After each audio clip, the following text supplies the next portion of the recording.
35 ఏళ్లుగా నివాసముంటున్న ఇంటిని వైకాపా నేతలు కూల్చేశారని అనంతపురంలో ఇద్దరు మహిళలు ఆందోళన చేశారు. నగరంలోని కృపానంద నగర్లో లక్ష్మీదేవి, వెంకటలక్ష్మి అనే మహిళలు నివాసముంటున్నారు.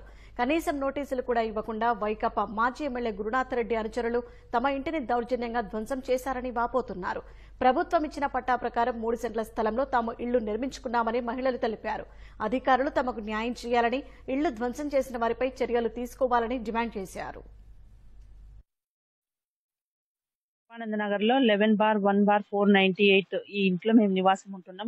వాళ్ళ స్థలంలోకి మేమేమో ముందుకు జరిగినామని చెప్పి మా ఇల్లంతా పగలగొట్టి మాజీ ఎమ్మెల్యే గురునాథ్ రెడ్డి గారు వాళ్ళు మా ఇంటికి వచ్చి వాళ్ళ ఎమ్మెల్యే వాళ్ళ మనుషులు ఇల్లంతా పగలగొట్టి విధ్వంసం సృష్టించినారు సార్. బెదిరించినారు సార్. మమ్మల్ని బెదిరించి వేరే లేడీస్ ని పిలుచుకొని వచ్చి ఇక్కడికి దగ్గర మమ్మల్ని బయటికి లాగేసినారు. మేము ఇంట్లో ఉంటాన్నాం కూడా వాళ్ళు ఒప్పుకోవడం లేదు.